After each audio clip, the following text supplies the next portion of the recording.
Halo, assalamualaikum. Welcome back to Pojok Ban, bos-bosku. Hari ini saya akan sedikit mengulas tentang pengereman lagi. Bedanya hari ini saya akan lebih mengulas tentang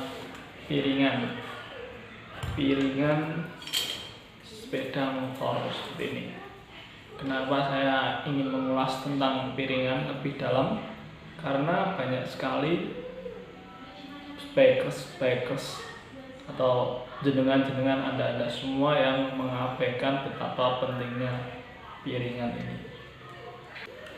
Seperti motor biasa, ibaratnya itu piringan ini itu adalah tromol dari sistem pengereman yang biasa atau yang masih belum menggunakan cakram.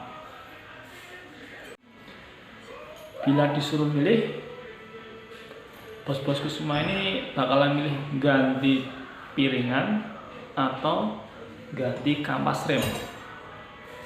Kira-kira bos-bosku milih ganti kampas atau ganti piringan? Silahkan komen dulu sebelum melanjutkan videonya. Kalau saya pribadi jelas memilih mengganti kampas rem. Kenapa? Karena kampas rem itu harganya cukup murah, di kisaran 25 kalau yang biasa. Kalau yang ori sekitaran 60 ribuan dibandingkan dengan harga piringan. Piringan ini yang paling murah sendiri itu harganya sekitar 80 ribuan. Jadi bayangkan kita membeli piringan dan membeli kampas rem, berapa selisih harganya.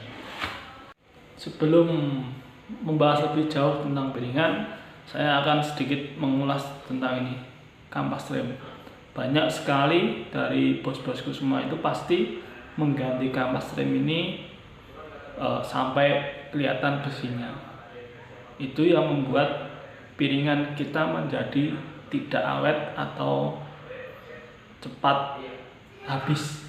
Lebih baik habis kampas remnya daripada habis piringannya, karena kampas remnya ini harganya cukup murah sekali.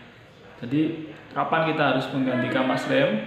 Kita mengganti kampas rem itu sebaiknya ketika garisnya ini sudah tidak terlihat lagi, atau jika dilihat di sini dia ada lekukan. Nah, ini batasnya kita mengganti kampas rem itu sebenarnya di sini.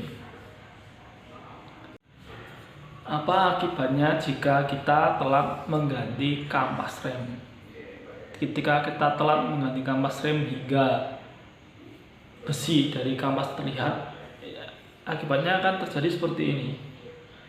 Jadi ini bagian atas dan bagian bawah ini tebal, sedangkan bagian tengah ini sangat tipis atau legok. Itu sangat berbahaya sekali ketika kita melakukan proses pengereman. Dan bahkan ada yang ekstrim sekali, saya pernah menjumpai juga bagian tengahnya ini tuh sampai sangat tipis, bahkan ketika dibengkok-bengkokkan itu bisa bengkok.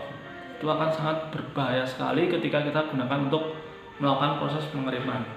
Dan juga ada beberapa pernah saya jumpai juga di sosial media itu piringannya ini patah karena yaitu tadi kita telat mengganti kampas rem, sehingga mengakibatkan bagian piringan ini menjadi tipis sekali dan sehingga bisa patah ketika dilakukan proses pengereman.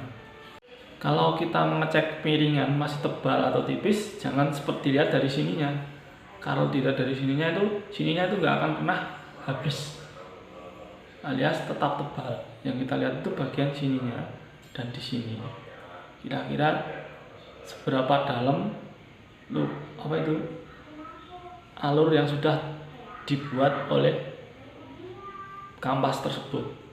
Semakin dalam berarti itu semakin berbahaya, karena terjadi dua sisi depan dan sisi yang belakang dari piringan ini. Banyak juga yang mengakali piringan ini ketika sudah terjadi seperti ini, sudah terjadi alur seperti ini. Ada juga yang mengakali dengan cara menggerindra sisi atasnya ini supaya menjadi rata kembali. menggunakan mesin gerinda potong.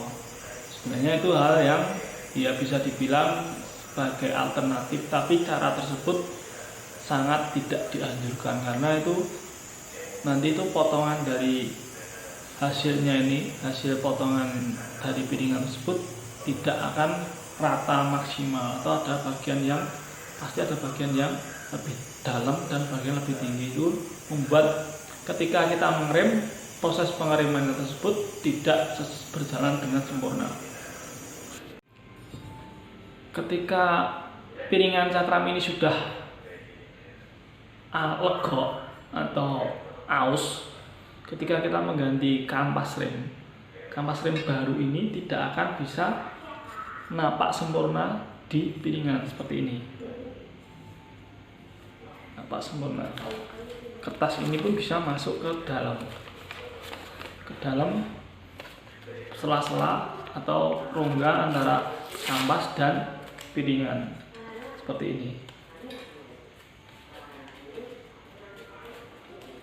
Bisa masuk ke dalam seperti ini. Itu buktikan kalau di dalam sini ada rongga yang berbahaya ketika mengakibatkan rem akan menjadi macet atau keras ketika kita mengganti kampas baru. Itu yang salah satu penyebabnya adalah ini. Sedangkan kalau kampas atau rem yang masih piringan yang masih bagus atau yang itu ketika kita memasang begini tidak ada rongga yang terjadi di antara piringan dan cakramnya.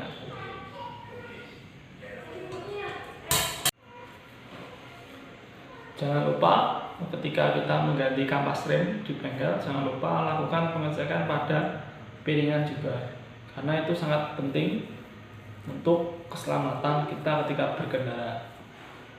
Terima kasih sudah menonton videonya. Jangan lupa di like, komen, dan subscribe-nya. Silakan jika ada pertanyaan, silakan bertanya di kolom komentar.